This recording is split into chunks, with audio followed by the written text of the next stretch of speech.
やっほやっほ、イヤホン買ってるかい？ふぐみかんのイヤホンレビューの時間だよ。さて、本日は2022年の2月の10日。この動画を作ってる時点でも雪が積もり始めたけど、関東は大雪警報だ。みんなは大丈夫かな？食料品とかも確保しといてな。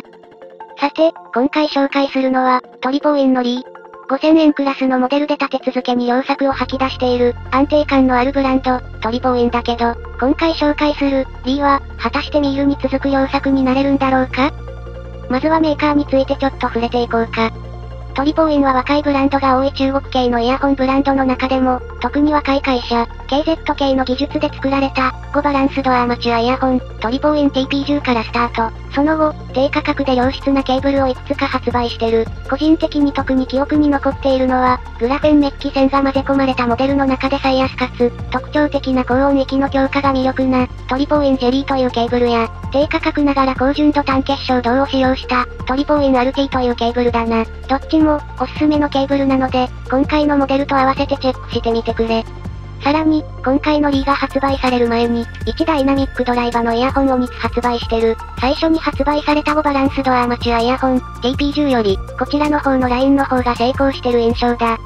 4次元音場とゴリゴリに強い低音域が魅力な、トリポーイン TC1 や、HBB とコラボした、伸びる高音、沈むけど明瞭な低音のトリポーインミールなどがすでに発売されている。特に、ミールは5000円台トップクラスのイヤホンで、元気な音が欲しい初心者におすすめする1台となっているぞ。そんなトリポーインなんだけど、今回も1ダイナミックドライバで新商品を発表してきた。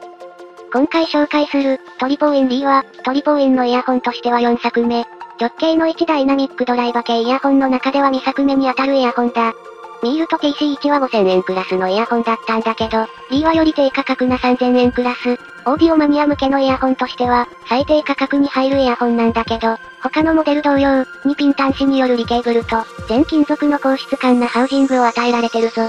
外装について見ていこうか。外装は取り回しやすいサイズの金属製。とはいえ、全金属なので真冬の今はちょっと辛い。多少重量感があるので、アルミ系ではなく、亜鉛系の合金が使われてると思われる。変な出っ張りがなく、重量も重すぎないので、装着感で悩まされるタイプの本体じゃないだろう。ノズルも程よく長く、付属のイヤーピースも十分に反発力がある。遮音性が低い、という体験は心配しなくて大丈夫だ。付属品はシンプル。ケーブル、イヤーピースのみ。ケーブルは質感の良い仕上がりで、タッチノイズも生じづらいが、なんか分岐部がやたらでかい。とはいえ、取り回しとかには問題はないだろう。ただこのケーブル、イヤホンが耳掛け装着前提なのにガイドがついてない。イヤーフックは別で付属するけど、これがないとケーブルが耳の上で暴れちゃうかもしれない。個人的には、フック状の形状に加工しといてくれると嬉しかったな。続けて、内装について。このイヤホン、内装については、トリポーインがすでに発売している、2台のイヤホンと同じ、10mm のダイナミックドライバが採用されてる。ただ、振動板の素材についてはそれぞれ違いがあり、TC1 は複合素材振動板、ミールはグラフェンコーティング、そして、このリーは液晶ポリマー振動板が採用されてるぞ。液晶ポリマーは、1年ほど前からちらほら見るようになった振動板の種類で、従来の振動板が、薄く、硬くの方向性を重視したものが多かった中、軽く、弾力のある振動板、というベクトルに高音質化の舵を切った素材、低音の表現力が良く、高音が歪まないイヤホンが多く、3000円台だから単純なコストダウン、というわけではなく、結果的にこの値段で出せるようになった、と考えるくらいがいいだろう。10mm ダイナミックドライバは中国でも一番発売数が多い1ダイナミックドライバイヤホンのサイズだと思ってよいが、果たして、リーは他に機種と比べてどんな印象を与えてくれるんだろうか。さあ、いよいよ音質について。リーの特性は、穏やかな高音域、きちんと聞こえる中音域、そして弾力のある低音域だ。大体、リキッドポリマー振動板と言われてイメージする音色って感じだな。傾向としては、高音域をより高質な素材で強化している、ミールよりも、その前に発売された TC1 に近いんだけど、TC1 がバランスよりも派手さや楽しさを重視した荒削りな音だったのに対し、リーは全体的に落ち着いていて、より上流の出来に依存するイヤホンだな。一番低価格なのに、一番鳴らす環境を選ぶ、マニア向けモデルっぽかったりする。実際、音量も取りづらい。スマートフォンではなく、エントリークラスの音楽用機器が必要になると思う。とはいえ、スマートフォンでもそれなりに鳴らせるけどな。ただ、派手な部分が少ないので、ちゃんとしたプレイヤーで鳴らさないと進化は発揮できないと思う。B ノートは、全体に派手さがなく、温かみがあり、それでいて分離も保っている、リキッドクリスタルポリマー振動板の良さがきちんと出た音色であり、その上で、きちんとバランスも保たれてる音だ。直接的なライバルは、現ハイファイ T2 プラス5000延長や、より明瞭方向に振っているが、愛好 OH2 などの音色だな。KZK の EDX や EDS と比べると、より明瞭感が高く、それでいて温かみのある音であるのは変わらない。整理すると、KZK の1ダイナミックドライバや現ハイファイ T2 プラスより明瞭方向で、愛好 OH2 や現ハイファイ T3 プラスよりウォーム傾向。ってな塩梅だ。若干から結構感じるくらいの暖色傾向。でも音の切り分けはしやすい、といった調子だな。空間表現も自然である程度感じられる。これらが組み合わさることで、必要以上に暖色傾向ではないんだけど、音色、空間ともに落ち着きがあって、長く使える系の音を持つ1ダイナミックドライバ機、という印象だ。一人4次元カーニバル状態の GC1 はともかく。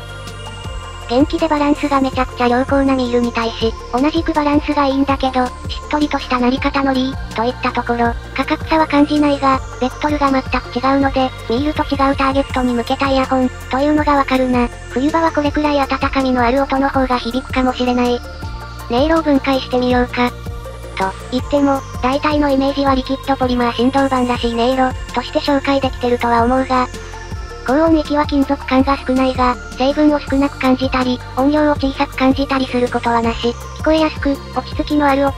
シンバルなどは引き立たないので、目が覚めるような高音もある程度落ち着いて聞こえるようになる。ボーカルは自然でしっとり。湿度があるとでも言えばいいんだろうか。よりカラッと響く最近の有効な音と比べると、人間の声らしいウォームさが残ってるのが魅力だ。低音域は弾力があり、温かみがある。ここが結構前面に出てくる印象があるんだが、音量としては特別強いわけではないので、他音域も埋まらず、きちんとバランスを保ちながら、落ち着きのある音色を実現してるぞ。音空間に関しては、さっきも述べたが、自然で適正、近すぎたりする印象もなく、自然で落ち着いて聞ける仕上がりだ。と、音に関してはこんな感じ。まとめる前に、2点、触れておきたい場所がある。このリー。低価格化の関係で、亜鉛系のハウジングの仕上げに個体差があるみたい。手元のものはしっかり成形されてたんだけど、人によってはバリを見つけたりすることもあるようで、そういったところが気になる人は注意して購入した方がいいだろう。とはいえ、このロゴのエッジの甘さとかは、むしろそういう味だと思うんだけど、どうなんだろうか。音質で見れば価格で考えるとめちゃくちゃ素晴らしいので、そこも加味すればいい味、くらいに落ち着くんじゃないかと思う。致命的な不具合はないし。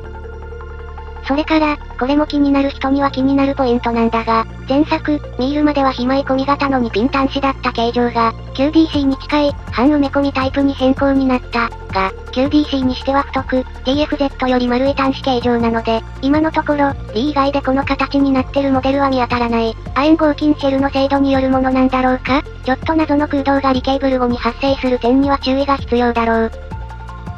さらに、付属ケーブルは最初から銀メッキ導線が使用されてるんだけど、このケーブル、アップグレードした方が良い可能性は高い。トリポーインは明らかにイヤホン本体にコストを振っていて、ケーブル、付属品などはコストダウンの形跡が感じられるものが多いんだけど、その傾向は、特に安価なこのリーでは強いみたい。リケーブルすると、より高音域が引き立って、高価格のものに負けない音を出してくれるようになるぞ。リケーブル代とリー代出せば、高価格イヤホンと同じくらいの価格になっちゃうけど。というわけで、ここでまとめてみようか。トリポーインリーは、3000円程度の低価格で購入できる、リキッドクリスタルポリマー振動板を採用した、1ダイナミックドライバーイヤホンだ。液晶ポリマーはこの価格帯では珍しい、新しめの振動板。その音色は、高音が歪みなく、低音が弾力に溢れる。外装は武骨さ溢れる金属ハウジング。小型で形状に癖がないので、いろんな人に装着感がおすすめできる。付属ケーブルもいい感じの仕上がりなんだけど、リケーブルで差を感じやすい仕上がりだ。音色はバランスに優れ、それほどパリッと分離感を演出してるわけじゃないんだけど、それぞれの音が混じり合わないで聞こえる。低価格ながら、確かな実力を持った一台だ。製造方法と価格のせいで、外装のばらつきはあるけれど、より上位の価格帯とも渡り合える、お手軽な液晶ポリマー振動板採用機として、長く愛されるモデルになるんじゃないかな。しばらく使って納得できる、長く付き合えば付き合うほど気に入る一台だと思う。おすすめだぞ。と、こんな感じだな。実は、トリポイン、もう新作も出た、という噂もある。低価格ながら、一台一台しっかりと妥協しない個性を持ったラインナップなので、トリポインブランドの動きには今年も注目していきたいな。といったところで今回はここまで、寒すぎて指がかじかんできた。